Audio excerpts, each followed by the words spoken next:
जय माँ काली दोस्तों, आप सभी को मेरा नमस्कार। कैसे हैं आप सभी? मुझे आशा है कि आप सब बहुत अच्छे होंगे और स्वस्थ होंगे। माँ काली का आशीर्वाद और भगवान भोलेनाथ का आशीर्वाद आप पर और आपके समस्त परिवार पर सदैव बना रहे। आप सभी स्वस्थ रहें, खुश रहें, खुशहाल रहें। माँ से यही प्रार्थना है आप सभी के लिए। माता रानी सभी की झोलियाँ भरे, सभी को तरक्की दे, सभी के अन्न धन के भंडार माँ भरती रहे, सबकी मनोकामनाओं को माँ पूर्ण करे। ऐसी प्रार्थना है माँ से आप सभी के लिए। आज के वीडियो में मैं आपको एक माँ काली की अरदास के बारे में बताऊंगी।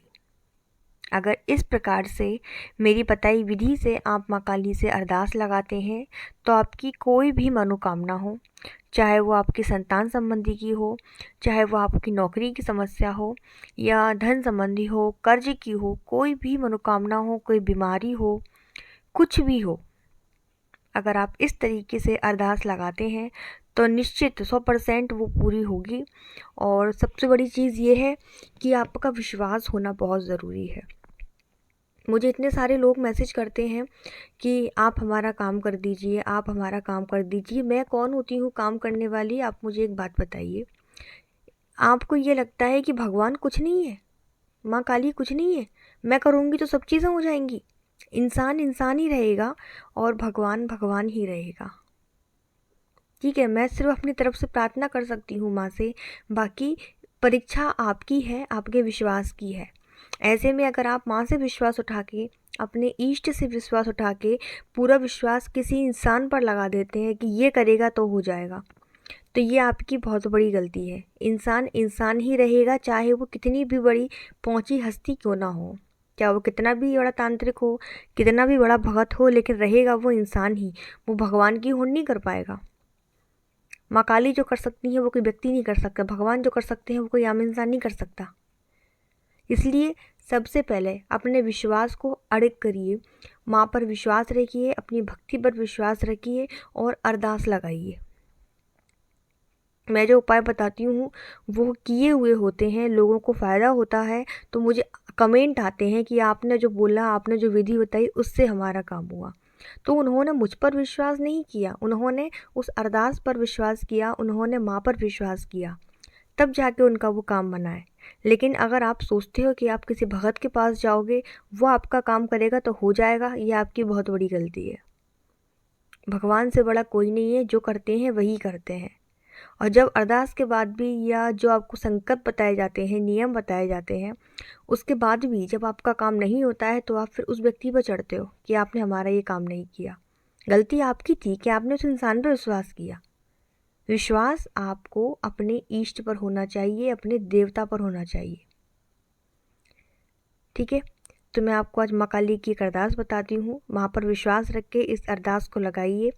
जो भी मनोकामना है वो पूर्ण होगी और होगी ही होगी, बस विश्वास रखिएगा। माता काली की ये जो अरदास है ये एक विशेष तरीके से लगाई जाती है।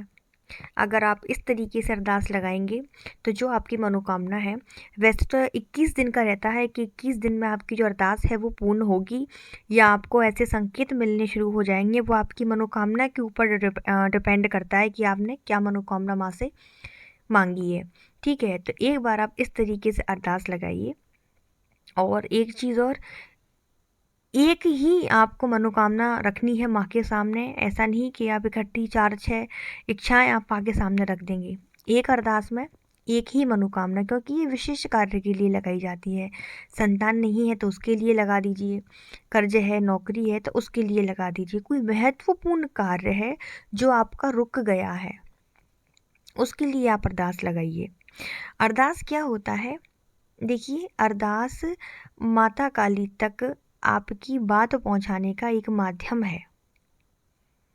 और माता काली से जो अरदास है वो कोई भी लगा सकता है।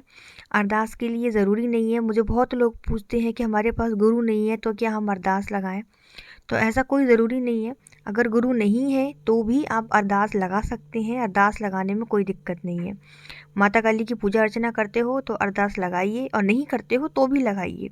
ठीक है, माता काली से अरदास कोई भी लगा सकता है। बस अरदास लगाते वक्त आपके मन में पूर्ण विश्वास होना चाहिए, समर्पण होना चाहिए और आपको इतना दृढ़ विश्वास होना चाहिए कि मेरी ये मनोकामना अब पूरी होगी ही होगी, अब हमारा ये काम पूरा होगा ही होगा। इस तरीके से आप विश्वास रख के अरदास लगाएंगे तो ज़रूर माँ काली आपकी प्रार्थना को सुनेंगी, क्योंकि माता काली भले ही देर लगा सकती हैं, आपकी थोड़ी परीक्षा ले सकती हैं, लेकिन वो आपकी मनोकामना को पूर्ण ज़रूर करेंगी। देखिए, अरदास क्या होती है? अरदास वो होती है जो किसी व्यक्ति द्वारा भगवती माँ काली के चरणों में लगाई जाती है। ठीक है, तो अब मैं आपको बताती हूँ कि अरदास आपको कैसे लगानी है, कहाँ लगानी है, क्या करना है। वीडियो को बड़े ही ध्यान से सुनिएगा, गौर से सुनिएगा, कोई भी बात आपसे छूट ना पाए, इस बात को ध्यान रखिएगा।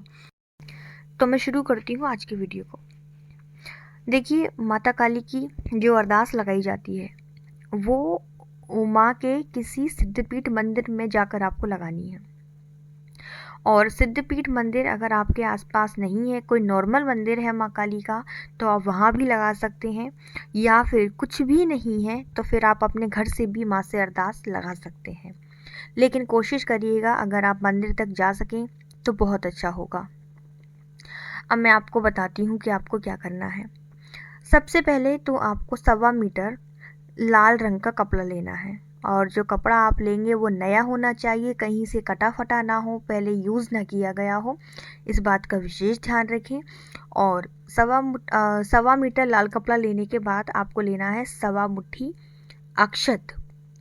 अक्षत मतलब चावल, और चावल ऐसे जो टूटे ना हो, एक भी बासमती चावल आते हैं ना जो टूटे नहीं होते, आपकी इच्छा जो भी चावल लीजिएगा बस वो टूटे ना हो, चावल खंडित ना हो, क्योंकि जो खंडित चावल होते हैं तो खंडित चीज़ों से उनकी ऊर्जा खत्म हो जाती है और फिर आपकी जो अरदास है वो स्वीकार नहीं होगी, आपकी मनोकामना पूर्ण नहीं होगी।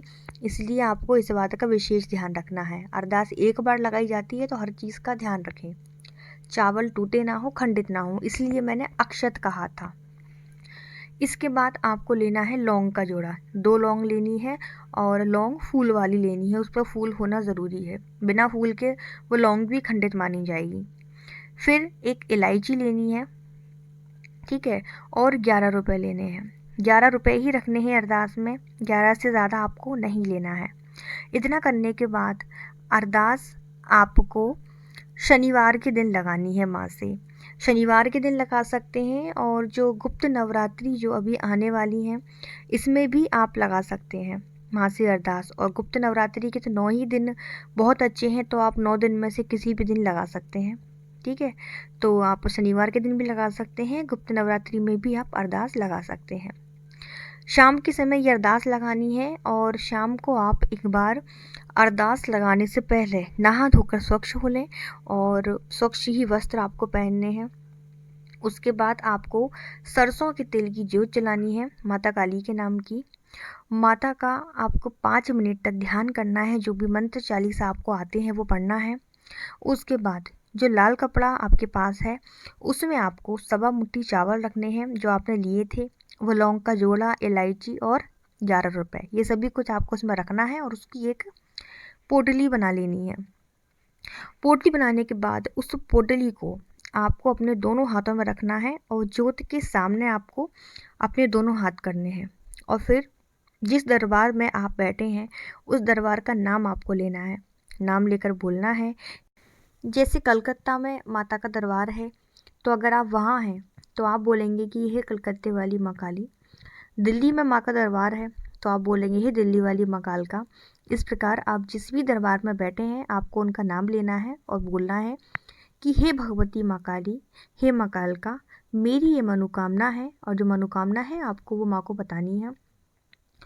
बताने के बाद आपको अपना नाम बताना है, पिता या पति का नाम, कुल का नाम, स्थान, ये सब कुछ चीज़ें आपको माँ को बतानी है, और माँ से निवेदन करना है कि हे माँ, आज आपसे मैं एक अरदास लगाने आई हूँ, या मैं अरदास लगाने आया हूँ, मुझ पर कृपा कीजिए माँ, मेरी इस अरदास को स्वीकार करिए। इस तरीके से आपके जो भी हृदय के भाव हैं, जो आपके मन में मनोकामना है वो आपको माँ के समक्ष बतानी है। उसके बाद जो पोटली आपने माँ के सामने रखी थी उसे आपको वापस से उठा लेना है हाथ में, और उसे हाथ में लेकर आप वापस से घर में आ जाएंगे। घर में आकर आपको उस पोटली को अपने घर के मंदिर में रख देना है। 15 दिन बाद, 20 दिन बाद, या जब भी आपकी मनोकामना पूर्ण हो जाए तब वापस से आपको उसी मंदिर में जाना है जहां आपने अरदास लगाई थी, और वहां जाकर उस पोटली को माता के चरणों में आपको रख देना है और माता का अलग अलग धन्यवाद करना है। आप देखेंगे इस अरदास के बाद से जो आपकी मनोकामना है वो तो पूर्ण होगी ही होगी,